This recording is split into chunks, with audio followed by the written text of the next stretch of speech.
What's happening, YouTube? Knife Factor at it again, and today we have the Sencut Sachse, or Sachse, whatever you call this thing. We did an unboxing of it, and I was very underimpressed at the time. Mainly, I didn't like the color very much. This is a brown micarta, and it had some really bad button stick. So let's get into this so we know what's going on here. We'll start out like usual with our dimensions. We have a blade length of, it'd probably be easier to do it this way. You can see that it's almost 3 inches, but not quite. Oh, that's not going to work. Never mind. We have a blade length of 3.5 inches. Wow, that didn't work at all, did it? Because of that little thing there. And then we have a cutting edge of right at about 3 3/8 with a handle length of just over 4 1/4 and a total length of, drum roll please, 7 7/8. All right, so let's get into some thicknesses here and see if you like that. We got a lot to go over on this one because, well, I was very impressed with it. You got a handle thickness of 0.5035 inches, blade stock 0.1135 inches, and behind the edge we have a fabulous 0.0160 and a total weight of, come on, I should have this on for you guys, with a total weight of 3.55 ounces. So there you have it. There's your overview dimensions of the Sencut Sachse for you. That's what I'm going to call it. Sorry if it's not right. Sorry if you don't like it. But let's get into some, materials and stuff. We have, it's a smooth, it's a decent micarta. It's brown micarta. It doesn't look brown to me. It's almost leaning orange, but not enough to call it orange. So I don't even know if you call it a tan. And you also have the blade material of 9CR18 MOV. And they say their blade hardness is 58 to 60. I'm not a blade steel specialist, so I don't want to say, you have a flat grind here, satin finish on the blade. It is a drop point. It does have like a little swedge grind up here in the drop until you get to the tip. I'll let you see the tip. It is a nice tip. Your liners are stainless steel. They're not nested in there. They're out here where you can see and feel them, but they're smooth. And it looks, it doesn't look too bad. They are milled out, for some weight reduction. You got some stainless steel thumb studs, cage ceramic bearings. It is a button lock. And, that's about it for materials. Let's get into the, what I think about it. I did put this thing through the ringer. Because I wasn't real thrilled about it. It took me a long time since the unboxing. I never carried it since the unboxing except for the last week and a half-ish. I was like, yeah, let me give it a shot. I guess I'll see in some other videos on Sencuts and how much people like them for budget knives. And I thought, I better get into it.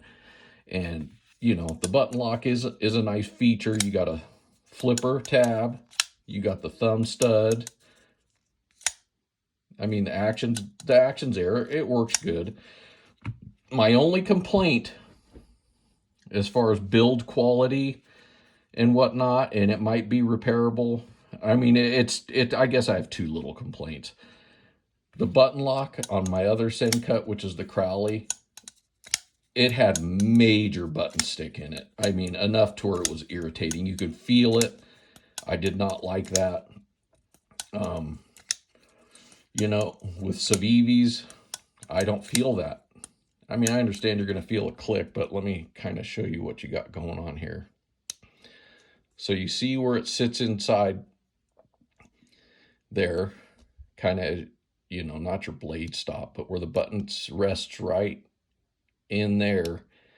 I noticed I did put a little oil on it to see if it helped, and it might have helped a little bit with use also, but it is still there. It rubs on there pretty hard, and maybe over time one of the steels will wear out there. I don't know. But I will have to say my other complaint before we get into the good, it's not so much that bad. I do like the pocket clip. It's a nice stainless steel pocket clip. I'm sure it is. Yeah. I like better personally when they're nested down in there, you know, countersunk into the micarta. And we all know, I always say on this side, have a cover plate for it. You got your jimping here, you know, it's only when you're way back here in a full grip and you're leaning back on the knife for me, as you can see. Now I'm starting to come off the end. You know, me personally, I do a full grip. You can see, look at how much blade I got in there. And my thumb ends up above the jimping. You guys heard it a million times, the few hundred of you that watch. Hardware-wise, well, I was going to say T8, but let's try here with this thing, because it's the only one I have handy. I don't know where my wrenches are. I don't even know if that's a T8. Oh, here we go. Here we go. T8. T8. Give him credit there.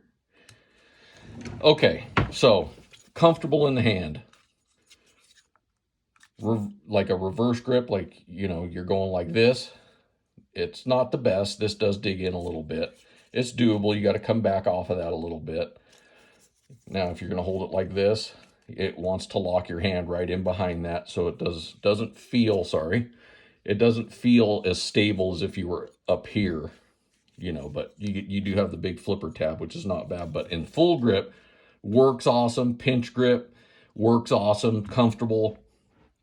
Other than that, my biggest complaint, the pocket clip is nice, and it's, you know, I just think it looks way better, and it does function the way it's supposed to. It functions great. Action's fine. I can even reverse flick this one, and we know I'm not a reverse flicker. Anyhow, with that said, I put this thing through the ringer. We were laying carpet a few days, some rubber cove base carpet tiles, you glue them down. And I thought, what the heck, since it's a budget knife, let's really put it to work.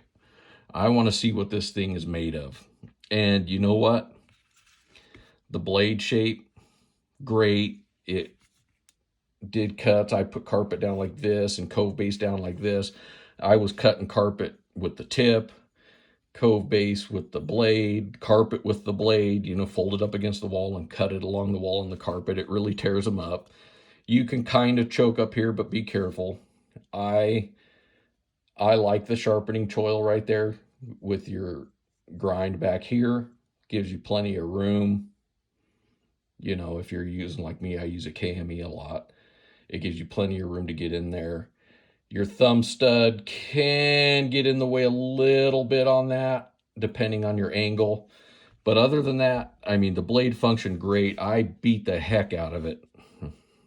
And right there, I got a couple little nick. I got a couple nicks here, a nick there, and just those couple up there. Other than that, held up great. And I know why I have the nicks. It was my fault.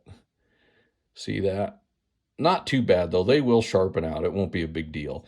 But what happened was I had carpet folded against the wall, and I was cutting, and I cut through and slipped, and I just smashed it on the concrete. It actually held up pretty, I mean, you can see it right there. For abusing it, it held up pretty good. The edge held up good. That day was the last day I carried it. And I will say, I mean, it still cuts, but it's not real sharp by any means. You know, it's not shaving sharp. If I had paper, I'd show you it's not even paper cutting sharp. But nevertheless, that, what is that steel? It's so many letters, I get confused. I'll just say 9CR. The 9CR held up well. the last day, you know, I got those chips. It needs to be resharpened. I'm not complaining. It did hold up good. It is a budget steel, so you can't expect too much. But I was overall impressed with the comfort for the full grips that for this deep carry pocket clip, you don't hardly feel it at all. I mean, just like any, you kind of feel it here a little bit, but no hot spots. It held up really nice. It was very comfortable.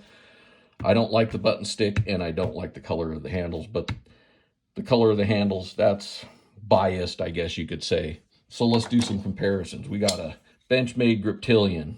Check that out. We have the Voss Steed Raccoon. We got one coming up with this pretty soon. Get rid of that and that. Let's go with the Sakoki, huh? Look at that. And then your ever so typical pair of 3 PM2. There you have it.